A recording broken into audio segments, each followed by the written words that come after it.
महेंद्र कुमार सिंह गौर जी, Bharatiya Janata party के जिलाध्यक्ष यमुना पार श्री विभवनाथ भारती जी,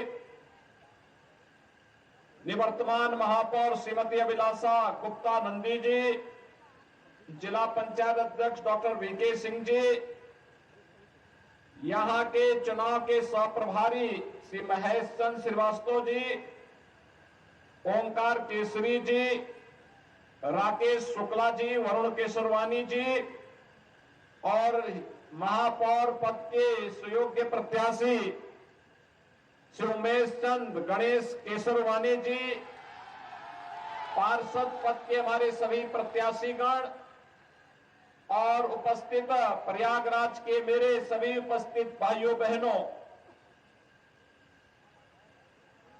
प्रयागराज की इस पावन धरा को जिसे भगवान प्रयागराज ने, मां गंगा ने, मां यमुना और मां सरस्वती का आशीर्वाद प्राप्त होता रहा है, जहां से 100 वर्ष जीवन की नश्वरता और सत्य की शाश्वतता का संदेश सदैव देता रहा है, इस पावन धरा को कोटि कोटि नमन करते हुए आप सभी का हृदय से मैं अभिवादन करता हूं। भाइयों बहनों, अमर शहीद पंडित चंद्रशेखर आजाद की बलिदानी भूमि भी है और महामना पंडित मदन मोहन मालवीय जी की भी कर्म साधना की स्थली रही है। प्रयागराज अपनी आध्यात्मिक साधना की दृष्टि से भी और इस भौतिक जगत में न्याय पाने के लिए भी पूरे प्रदेश की 25 करोड़ जनता इसी प्रयागराज की धरती पर आकर के न्याय पाती है। ऐसी प्रयागराज की धरती को नमन करता हूं। भाइयों बहनों, रामचरितमानस में संत तुलसीदास जी ने एक बात कही थी, कर्म प्रधान विश्व रसि राखा, जो जस करहि सो तस फल चाखा। और मुझे लगता है कि ये पंक्तियां आज भी उसी प्रकार की प्रासंगिक हैं जैसे मध्यकाल में थी। जीवन की शाश्वतता का संदेश देने वाले ये पंक्तियां हमारे कर्म प्रधान व्यवस्था को कहीं न कहीं मार्गदर्शन करती हुई दिखाई देती है। जिस प्रयागराज में दुनिया अपनी आध्यात्मिक पिपासा के लिए आती है, जिस प्रयागराज की धरती ने हजारों वर्षों से मानवता के कल्याण का मार्ग प्रशस्त किया हो, कुंभ हो या माघ मेला, करोड़ों करोड़ों श्रद्धालु प्रयागराज में आकर के संगम में डुबकी लगा करके अपने जन्म और जीवन को धन्य करता है। जहां पर अन्याय अत्याचार से पीड़ित मानवता आकर के न्यायालय की शरण में आकर के न्याय प्राप्त करने की विलासा से आता है, कुछ लोगों ने उस प्रयागराज की धरती को अन्याय और अत्याचार का शिकार बना दिया था, पापाचार का शिकार बना दिया था। लेकिन यह प्रकृति न किसी पर अत्याचार करती है और न किसी के अत्याचार को स्वीकार ही करती है, सबका हिसाब बराबर करके रख देती है। और भाइयों बहनों, आज मैं इसीलिए प्रयागराज की धरती पे आया हूं आप सबसे अपील करने के लिए।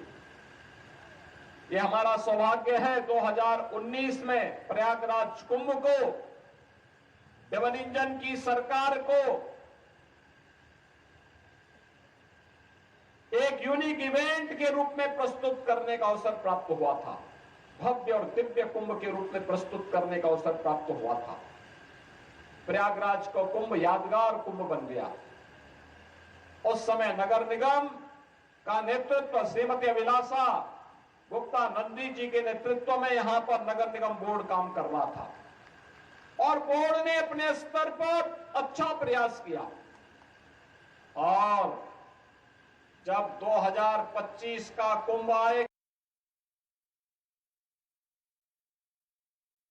एक सामान्य कार्यकर्ता से लेकर के भाजपा के अध्यक्ष और अब महापौर की प्रत्याशी उस समय महापौर हो और उनके नेतृत्व में प्रयागराज महापौर की नेतृत्व में प्रयागराज कुंभ फिर दुनिया की भव्य और दिव्य कुंभ की साक्षी बन सके, इसके लिए आप सबसे अपील करने के लिए आज मैं प्रयागराज की धरती पे आया। भाइयों, कभी निराश नहीं होने देता है। ये प्रयागराज की धरती है, ये कभी सात्विक प्रवृत्ति को निराश नहीं करती है। मैं जानता हूं कि आपका आशीर्वाद यहां पर श्री गणेश के सरवानी को प्राप्त होगा, कोई संदेह नहीं।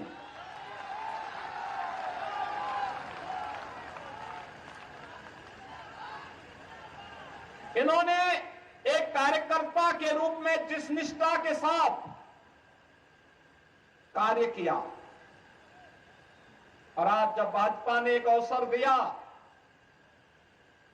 कि महापौर पद पर कोई भाजपा का एक सामान्य कार्यकर्ता चुनाव जीतने की सामर्थ्य रखता है, रखे और उसे हम प्रत्याशी बना करके उतार रहे हैं।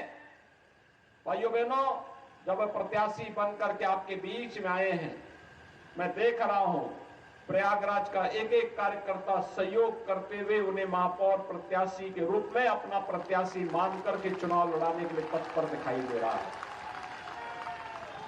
और यह होना भी चाहिए।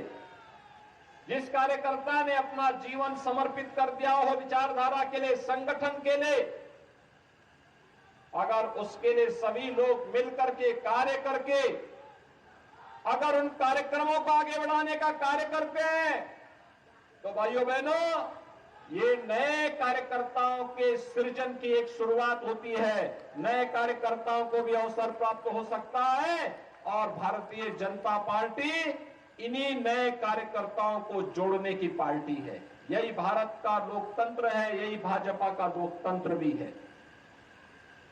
आज भारत दुनिया के अंदर कह सकता है कि हम न केवल दुनिया के सबसे बड़े लोकतंत्र हैं, बल्कि लोकतंत्र की जननी भी है। लोकतंत्र को हमने पैदा किया है, ये भारत गर्व से कह सकता है। और वह तब जब प्रधानमंत्री मोदी जी के नेतृत्व में वर्तमान में वैश्विक मंच पर भारत की प्रतिष्ठा बढ़ी है।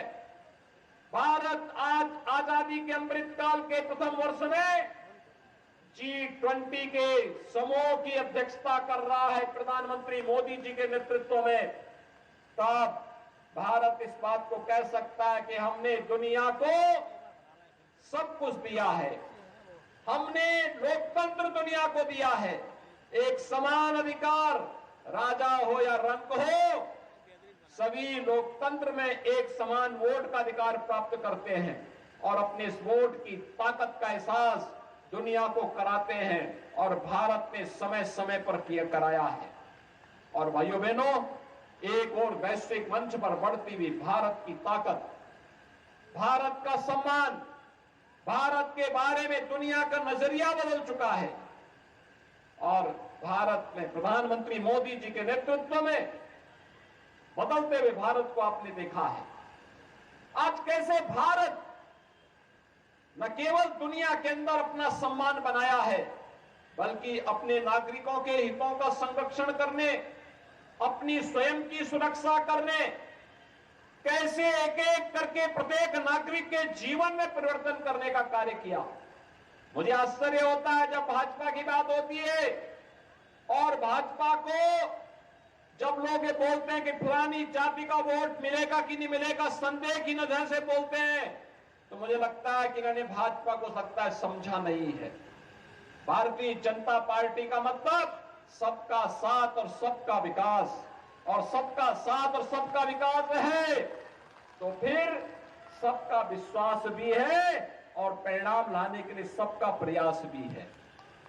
ये सभी लोग मिलकर के जब कार्य कर रहे हैं, आप बताइए ना, 4 करोड़ गरीबों को देश के अंदर एक एक आवास मिल जाता है, 8 करोड़ गरीबों को उज्ज्वला योजना का कनेक्शन मिल जाता है, 12 करोड़ गरीबों को एक एक टॉयलेट मिल जाता है, 15 करोड़ गरीबों को स्किल इंडिया और स्टैंड अप और स्टार्टअप इंडिया के माध्यम से जोड़ा जाता है, 35 करोड़ गरीबों के लिए जनधन अकाउंट खोले जाते हैं, 50 करोड़ गरीबों को 5 लाख रुपए की सालाना स्वास्थ्य बीमा का कवर दिया जाता है, 80 करोड़ लोगों को कोरोना कालखंड में फ्री में राशन की सुविधा का लाभ दिया जाता है और 220 करोड़ वैक्सीन की डोजेज भारत के नागरिकों को फ्री में देने का काम कोई करता है, भारत के यशस्वी प्रधानमंत्री नरेंद्र मोदी जी करते हैं। और भाइयों बहनों, यही कहने के लिए आज मैं आपके पास आया हूं, हमने तो सबका साथ और सबके विकास के भाव के साथ काम किया। हमने कब जाति के नाम पर किसी को, मत और मजहब के आधार पर किसी के साथ भेदभाव किया, लेकिन हमने तो तुष्टीकरण को कभी प्रोत्साहित नहीं किया। जो तुष्टीकरण को प्रोत्साहित करते थे वही भेदभाव भी करते थे, वही बंटवारा भी करते थे, वही विभाजन भी करते थे। हमने तुष्टीकरण नहीं, सशक्तिकरण पर ध्यान दिया है। सशक्तिकरण, हर व्यक्ति का सशक्तिकरण, हर नागरिक का सशक्तिकरण, सबका सम्मान और सबका साथ, सबके विकास के भाव के साथ इस कार्यक्रम को आगे बढ़ाने का कार्य किया। आज उत्तर प्रदेश ये परिवारवादी और जातिवादी मानसिकता के दलों से उभर करके एक राष्ट्रवाद की सोच के साथ आगे बढ़ करके आज प्रधानमंत्री मोदी जी के मार्गदर्शन में विकास की नित नई ऊंचाइयों को प्राप्त करता हुआ दिखाई दे रहा है। प्रयागराज कुंभ उसका एक उदाहरण था। और भाइयों बहनों, आज मैं आप सबसे यही कहने के लिए आया हूं, आप सबसे ये अपील करने के लिए भी आया हूं। आपने 2017 के पहले के उत्तर प्रदेश को भी देखा है, ये वही उत्तर प्रदेश था जिस उत्तर प्रदेश में पर्व और त्योहार, भय और आतंक के साए में व्यक्ति कांपता था। पर्व और त्योहार आते थे, लोगों को लगता था पता नहीं अब क्या हो जाएगा, लेकिन आज आप देख रहे होंगे पर्व और त्योहार आते हैं, लोगों के घरों में खुशहाली आती है। पर्व और त्योहार के सही मायने आज पता लगते हैं। आज प्रदेश में कर्फ्यू नहीं, दंगा नहीं, आज तो उत्तर प्रदेश में सब और चंगा ही चंगा है। और भाइयों बहनों, इसलिए है क्योंकि सरकार की कार्रवाई जीरो टॉलरेंस की है। जो लोग पहले आतंक के बल पर गरीबों की संपत्तियों पर कब्जा करते थे, व्यापारियों से रंगदारी वसूली करते थे, आज गले में तख्ती लटका करके जाने के लिए मजबूर हुए हैं। आज व्यापारी को कोई व्यापारी रंगदारी नहीं देता है। आज भाइयों बहनों, रंगदारी नहीं, आज तो हम व्यापारी को राज्य सरकार की ओर से व्यापारी कल्याण बोर्ड के माध्यम से 10 लाख रुपए की सुरक्षा बीमा दे रहे हैं।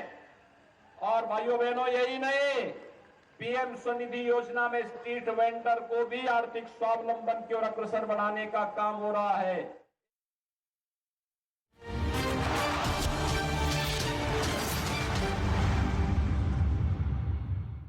किया आरोपियों ने लोहे की ग्रिल काटकर उससे हमला किया। 6:45 पर टिल्लू को अस्पताल ले गए, जहां उसने दम तोड़ दिया। उधर बिहार के मुजफ्फरपुर में पुलिस ने शराब की तस्करी करने वालों पर शिकंजा कसते हुए अलग अलग जगहों पर ताबड़तोड़ छापेमारी की, जहां से उसने 1 करोड़ रुपए की विदेशी शराब जब्त कर ली। पुलिस की टीम ने 3 जगहों पर छापेमारी करते हुए शराब की तस्करी करने के 5 आरोपियों को गिरफ्तार भी कर लिया। छापेमारी के दौरान पुलिस ने करीब 10,000 लीटर शराब पकड़ी। बिहार में शराब बैन होने के बाद आरोपी शराब की अलग अलग जगहों पर सप्लाई कर रहे थे। अब गिरफ्तार किए गए लोगों से पुलिस पूछताछ कर रही है ताकि शराब कहां से आई इसका पता लगाया जा सके। उधर जम्मू कश्मीर के उधमपुर में एक दुकान में भीषण आग लगने से लोग डर में आ गए। आग के तांडव मचाने का एक वीडियो भी सामने आया। जिसमें वो दुकान बुरी तरह से आग की लपटों के बीच घिरी नजर आई। वहाँ लगी आग इतनी भीषण थी कि लपटें दुकान के अंदर से बाहर निकल रही थी, जबकि उससे उठने वाला काला धुआं आसपास के इलाके में फैलता रहा। इस दौरान कुछ लोगों ने आग को बुझाने की कोशिश भी की, लेकिन जब तक वो उसे बुझा पाते पूरी तरह दुकान जलकर राख हो गई। हालांकि राहत की बात ये रही कि इतनी भीषण आग लगने के बाद भी दुकान में मौजूद लोग सुरक्षित बच गए। इधर मध्य प्रदेश के खरगोन में पुलिस ने एक अवैध हथियार बनाने वाली फैक्ट्री पर छापा मारा और भारी संख्या में हथियार बरामद किए और साथ ही एक आरोपी को भी गिरफ्तार कर लिया गया। आरोपी के पास से 13 पिस्टल, 2 कट्टे बरामद किए गए। अवैध हथियारों की कीमत 2,30,000 रुपए बताई जा रही है। में इसकी फैक्ट्री में ये तमाम औजारों का उपयोग करके इलीगल आग का निर्माण कर रहा था। पुलिस की टीम ने मुखबिर से मिली जानकारी के बाद फैक्ट्री पर छापा मारा। जिस आरोपी को पुलिस ने गिरफ्तार किया है, उससे पूछताछ कर उसके गिरोह के बारे में पता लगाया जा रहा है।